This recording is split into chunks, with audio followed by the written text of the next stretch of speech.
Welcome to Not Just Ads, the show where B2B brands discover how creator-led content drives pipeline, builds trust, and grows long-term brand equity. Each episode, we speak with business leaders, founders, and creators who are defining their categories. I'm your host, Marcus Sherwin, and this is the creator economy for B2B.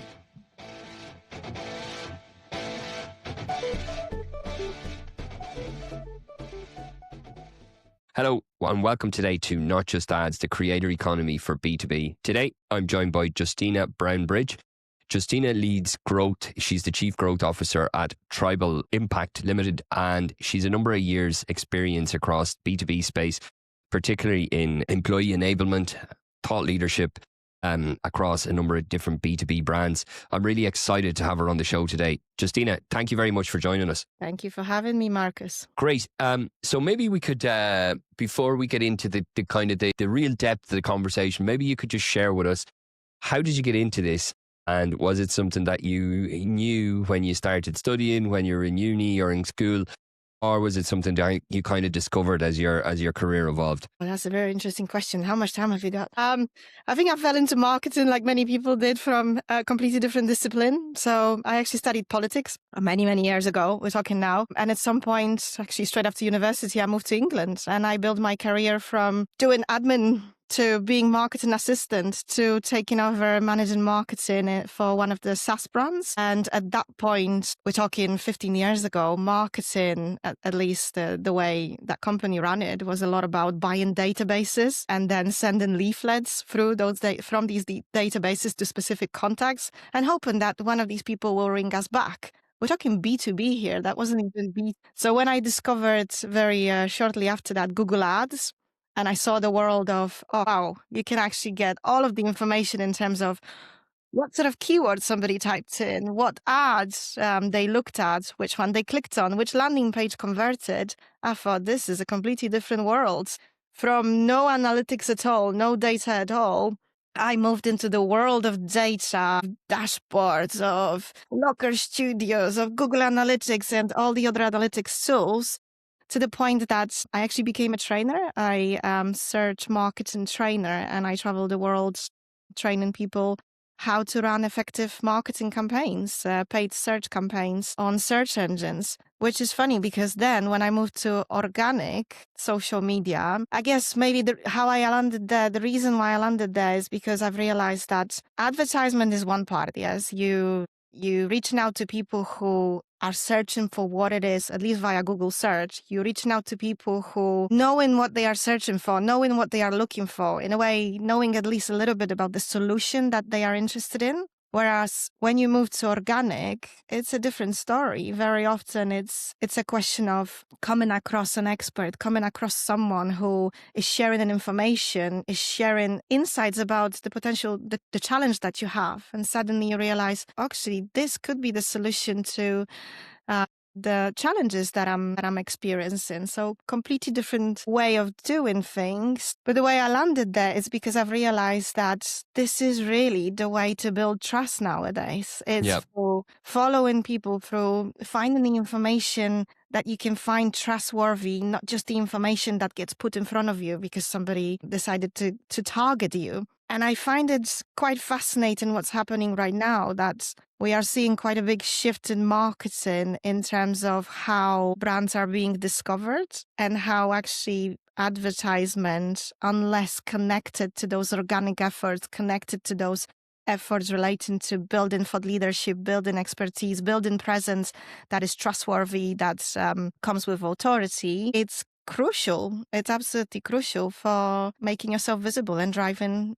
growth for your business. Yeah, it's definitely really interesting, I think, especially around the thought leadership piece that you mentioned. And a few years ago, that probably wasn't the case. And I think people kind of maybe relate to that more authentic content a bit better. It's probably better at building trust than some caption with a logo. Sure, absolutely. I think nowadays with so much information being available, like 15 years ago, we're talking, once again, when I was starting in the digital marketing, there wasn't that much information out there. So if somebody was advertising, and the way to learn, even the way people were learning, is through search engines. So if somebody was advertising and actually that advert was appearing in front of you, when you went on the website, there was much higher chance that you would trust the information that you see there than right now. Right now, people are learning, they have access to so many different sources of information that the question is often, well, who do I trust? Who is giving me the reliable information that I can actually believe that will help me solve my challenges, that will help me drive business results that I am after? And I think this comes right now with the huge opportunity for those who are regular content creators, are having a very strong point of view, are not just simply sharing information or curating information from other sources, but adding to this their own view based on their own experience, based on their own expertise. These are the kind of voices that stand out the most. That having said that, that doesn't mean you can't link that with advertisement. You can. And in fact, that's something that's the company that I'm part of at the moment does. I mean, we don't offer specifically advertisement, but we support leaders, we support salespeople, we support employees with helping them build that strong, trustworthy brand and presence, which you can then combine with advertisement to gain more reach. This is all possible. It's all possible via social media in a way that has not been possible in the past. You know, we're talking here about specifically, if I talk here specifically about LinkedIn, we're talking about thought leaders ads, where you can grab someone's content and decide, who do I want to see this content? Now, seeing doesn't mean believing. Yes, just because somebody gets exposed to the content doesn't mean they will trust it. That's when the quality comes in. And that's a whole subject in itself, in terms of how do you do this effectively to make sure that this actually drives results beyond reach. Yeah. Yeah. Maybe you could tell us, for the audience that's unfamiliar with Tribal Impact. Sure, happy to. So Tribal Impact was created by Sarah Goodall, who used to run social media for EMEA at SAP. And SAP was one of the companies that were the first to introduce employee advocacy program within their company, because they've realized that, once again, employee voices are the one that are most likely to be trusted amongst the noise, yes, all of the different ways how people might be gathering information. So she saw this opportunity very early, 10 years ago.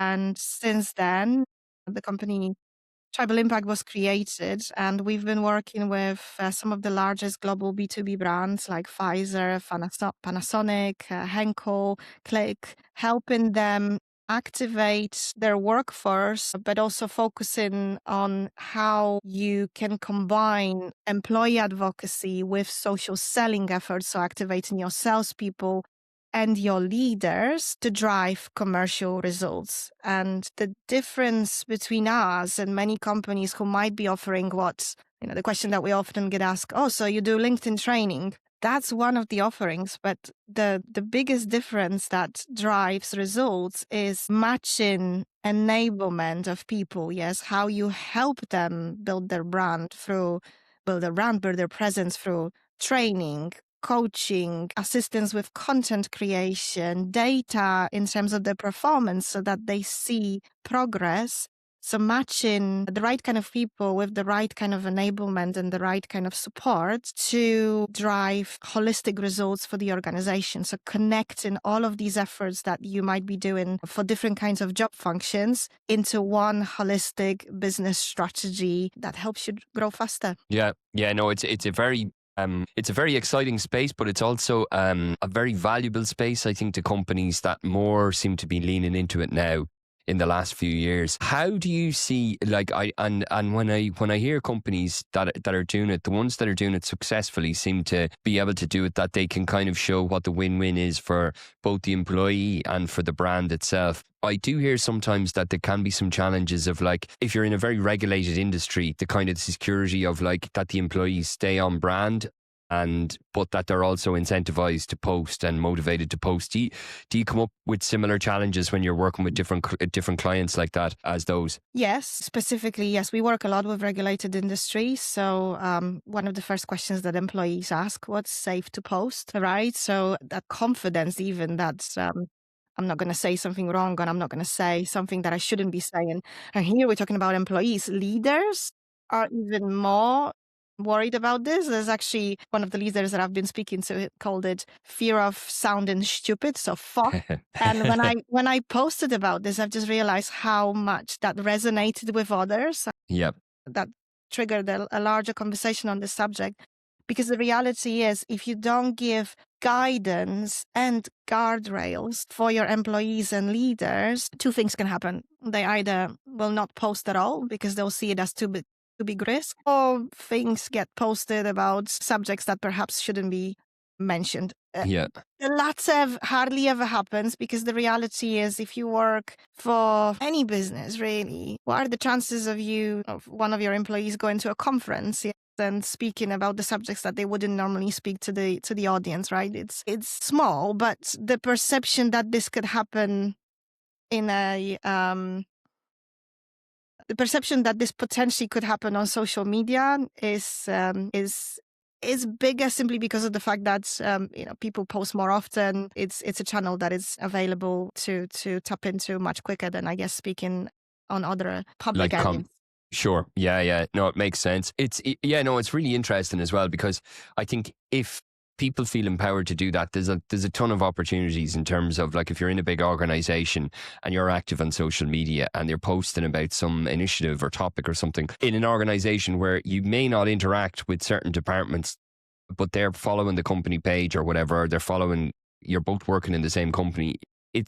There's a social aspect to it as well. You know what I mean? Whereby you may, if they're in a different division, different office, whatever it may be, you will still see their activity and their point of view and the kind of content they have. So I think that can be quite powerful as well. It is. And there's actually even a term for this, specifically when it comes to leaders being more active, proximity leadership. So Great Place to Work did research on this subject and realized that proximity leadership is one of the aspects that drives employee trust and employee advocacy. And this proximity leadership doesn't mean leaders being physically present. Online presence, especially when we're talking about global B2B organizations of the leaders, understanding their point of view, seeing them advocating for the company, seeing them being the voice that other people follow, that helps increase the employees' confidence and employees' trust within the brand, and the feeling of pride that I am part of something bigger.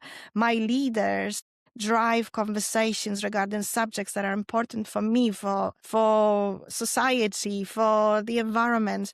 A lot of that is happening at the moment that is helping, both internal and external communications. Who do you think normally in the organization then kind of takes ownership? Obviously, it's responsible of the person that's posting, of course, but like from a leadership aspect, if a company is going into and they see that there's a huge a value, which there is, in employee advocacy, normally what's the function in the business when you see it done successfully? Who's the ones that kind of takes ownership and kind of drives the initiative? The ultimate owner, most of the time, or at least most of the time, we see it in variety. We see variety of job roles doing that, but the ones that do it best and drive the best results, CMOs. Yeah, because CMO is best connected to comms, to sales. They've got the same goals, really, to HR as well. That sometimes it's HR. Often CMO is also responsible for employer branding. And it tends to be that in non-connected companies where things are not done holistically, where employee activation and leadership activation on social media is not interlinked, there tends to be divided ownership. But when the CMO drives it all and connects it all, that's when we see largest results, the most powerful results. Yeah, it's interesting.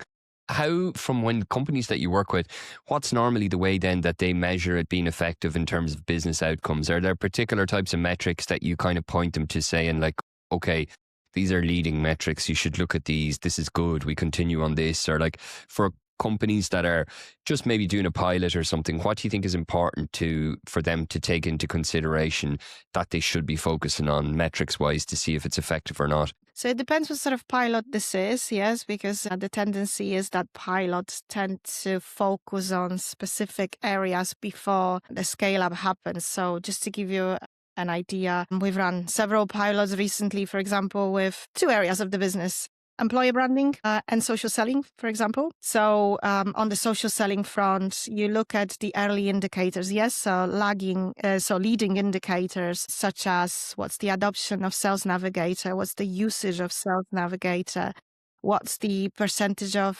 salespeople being active on LinkedIn, what are the early results they are seeing in terms of connecting to target accounts list? Are they increasing that amount of connections? And then later on, as the program grows, yes, we're talking 6 to 12 months, you can start seeing commercial results. Yes, so you can start linking this activity with sales pipeline, increasing sales pipeline, increasing the number of leads generated from this activity. So before the sales pipeline, right, the number of leads generated in this activity. Average sales cycles are going down. So you can connect that into specific results that specific functions are after.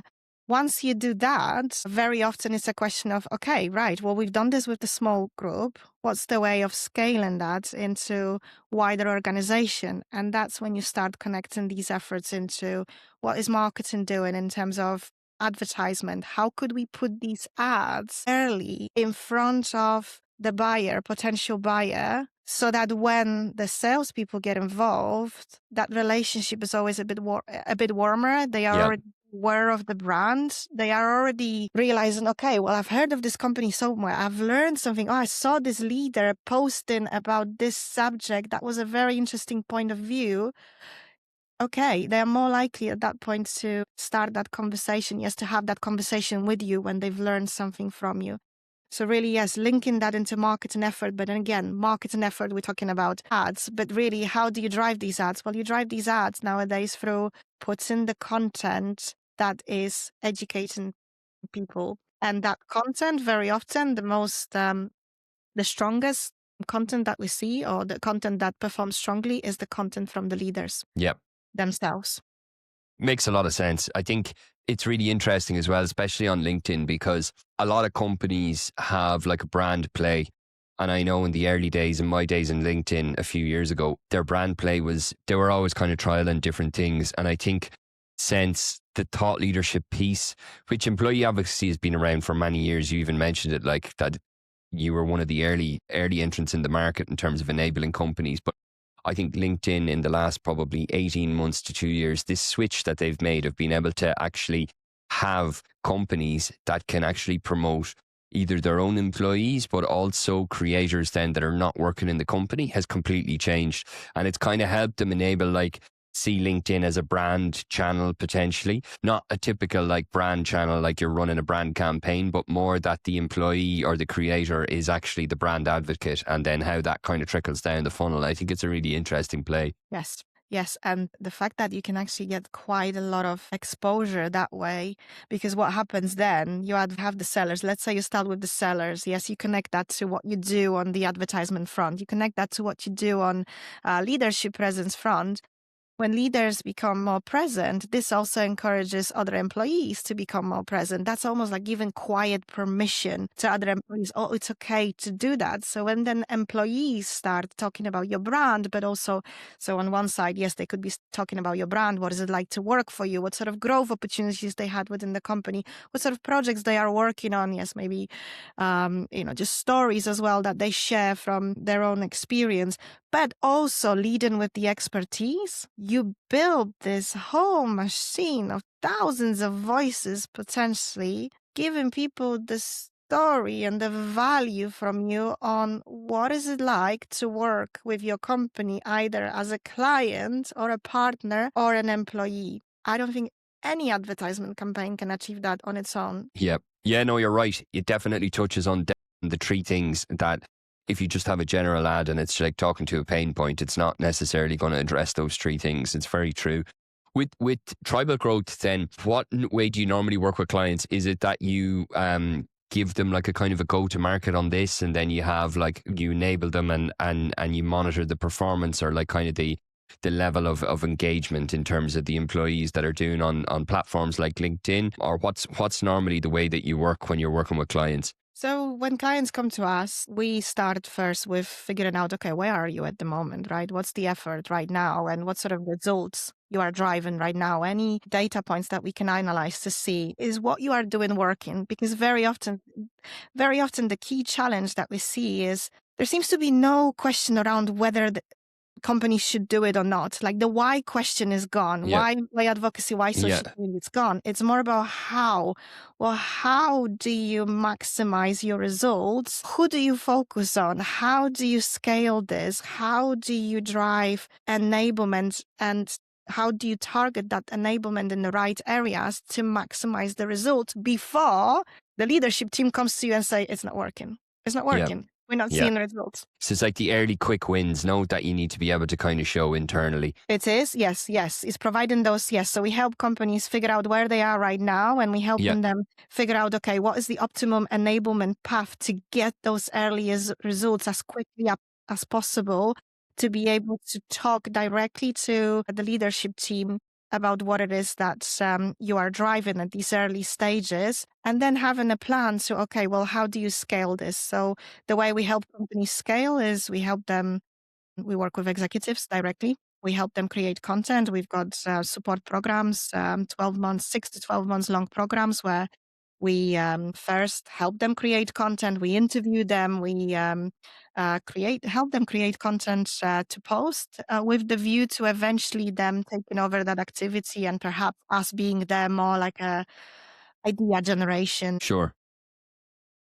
person to help you figure out, okay, what it is that you could be posting about. So that's that part of enablement. We do LinkedIn training, we do sales navigator training, we do coaching, specific coaching, but it's all in an organized way. This is not a question of, oh, we're going to give you, this is where people go wrong is, we've done 6 masterclasses and there seems to be huge interest because there tends to be huge interest in these Yeah. masterclasses, but then nothing happened. Yeah. No, they need, I know what you mean. It's like kind of the actual action part, I suppose, is obviously where it's going to drive the results. Yeah. Or people do that and they see, okay, well, we've seen activity. It's like, okay, and what was the result of that activity? What did it drive? Like, what was something that we can actually report on? I think right now with branding being the top focus, also being driven by the fact that AI search is starting to dominate. It's not starting to dominate yet. It's starting to No. be adopted by quite a lot of Yep. people as their way of learning. It's key to figure out how do you report on the results of your branding efforts. And yes, it's very difficult to, at the moment, report on AI search, but if you make assumption, which I think is a very valid and strong assumption, and we see this already in our clients' results, that if you activate your workforce as subject matter experts, as storytellers, as the authorities in the market and in your area where you operate, there's a very good chance that the right kind of person will see this content if you focus on your audience challenges and needs. And as a result of, not as a result of that, but also an additional thing that might happen very likely is that you will be positioned as the expert, the company, the brand to follow or the brand to work with on AI. Because at the end of the day, AI is also using social signals to list those brands that people might be searching for when they are trying to figure out solution to their issues. Yeah, makes a lot of sense. I've recently had someone on the show who had an SEO agency for a number of years, but they also have created an offering in the last 12 months around helping companies to increase their chances of being like referenced when people are putting in certain prompts into LLMs. But one of the things that he was mentioning on that's taken into the criteria of LLMs is around authority. And what he was saying about that was like what you mentioned in terms of like how many people are talking in the brand, both in company and then externally as well. And that's kind of led to this kind of huge increase in terms of B2B creators and linking the value there on LLMs as well, when people are getting like kind of mentions on LLMs and their brands. So yeah, I think the whole industry in terms of how that's evolving, it's definitely a really positive thing. I think if you have like a very strong point of view about a certain subject matter, you're a leader in the category or you're part of a certain category, you're given a different point of view, but it's relevant and it's useful. That will obviously be picked up on an LLM if the content is consistent. Yes. And I think this is a very exciting time to work in marketing and B2B marketing. Yeah, Because what definitely. you It see sure a is. lot Yeah. about optimization, a lot about tactics, a lot about hacks, figuring out how algorithm works to increase your Yeah. visibility. Right now, it's about building authority. And Yeah. right now, it's about what really matters for Yeah. when you work with someone. Do they know their stuff? Will they actually provide Yeah. you with a solution to your challenges? The marketing focuses more on that, which right now, because the way the search is evolving, both search engines and AI and social media, it's all about having expertise that stands out, an experience that stands out from others, that drives value, that brings something unique to the conversation, than simply an ad that tells you we do this. No, prove that we do this and we know how to do this and we've done this with others and we can help you with the same challenge. Yeah. Yeah, exactly. That's really the way to build trust. Yeah, definitely. I think as well with a lot of companies, that ability of understanding things from a customer's point of view. I think sometimes companies kind of think like, we have this perception and this is how the customer thinks. But then when they go and talk, it's actually, no, it's a bit more nuanced than that. So I saw an interesting study a while ago. I think it was from System F and or System 1. They do the analysis of ads. And they were talking about a study how it was basically a data plot. And it was like, okay, this is like how marketers think about what their customers, and then this is actually what the customers think. So I think that thing of like staying close to the customer is so important and being kind of like, we're not the customer, but being aware of like how they perceive the actual information and so on. It's really interesting. I'd love to talk to you a little bit about LinkedIn Live. I saw that you, as a company, you are very active on LinkedIn Live, and like how you find it as a tool and as for content, and because some companies I know that they maybe do one-offs and they don't really find it consistent, but I can see a Tribal Growth post regularly LinkedIn Lives, and maybe you could share a little bit more around that for the audience. Sure, happy to. So yes, LinkedIn Lives, we've been doing them now. I think from the moment they were introduced to LinkedIn and became widely available, because I think initially it was only a few people who had access. As soon as we got access, we started using LinkedIn Lives. So I think that was back in 2022 when we first started. And the reason why we did that, we found it fascinating that we could actually have a conversation either with the people who are the program managers doing these programs themselves, or we also interviewed quite a lot of marketing leaders, but also marketing experts. Yes, like Grant Fishkin, for example, or Purna Virji from LinkedIn. We've realized that this is a perfect way of learning directly from them together with our community, because we were providing value from them, but also learning on how the community was interacting and what sort of questions they had. These kind of questions very often appear later down the line, or people never ask them directly to the person. They try to figure it out themselves online, right? So the buying change, right? The what used to be asked directly to the salesperson, now people are trying to find this information themselves online. We've realized, well, no, people were asking these questions directly within the LinkedIn Live. So it was fascinating to see this because it helped us learn. It helps us give more value to our community. It helped also the people that we interviewed raise their profile and we created also a group of advocates for tribal impact. A lot of people that we've interviewed are big fans of our brand as well, because they help us, we help them as well with building their brand. And as a result of this has been consistently for the past 3 years, number one source of leads for us. Interesting. Right. And do you have like a cadence that you run weekly and then you have a different guest every week, or is it a topic that you have, or what usually is the format? We do our best, because it all depends on the availability of the guest, but we do our best to do it every 2 weeks to have a guest on our show. So again, have that cadence, have that repeatability, have that, just repetition of what to expect and when from us in terms of the next show. Yeah, no, I think it's really useful because a lot of people overlook LinkedIn Live, but it has a huge value because you obviously have people connecting that are on the platform, and if they follow your company page, they'll get a notification to see your live. But then also people will see it after, like they'll get a notification after that you've previously been live. And it's also a good way then of having like kind of highlights as well for other social channels. So my time in LinkedIn, we used to always really be promoting it to clients, and some really leaned into it a lot. Others found it that they would treat it as a one-off. And I think you need to be treating it as something like it's a long-term thing. Yes. And once you're consistent with it, the results compound over time. Yes, they do. And they compound not just from the live experience as well. Also, just to give you an idea, that becomes the core for a lot of our content, because then as soon as live happens, we convert it into a podcast that people can listen for a variety of different sources. We publish it on YouTube, and that gives us exposure in the Google search engine as well, because again, this is highly optimized for specific keywords. People find us that way. We convert this into little snapshot videos. I know you do as well, so that we can use that on our social media as a content, but also in our approach with communication with our potential clients and existing clients. See, watch this video. Look, that tip is really great. Yeah.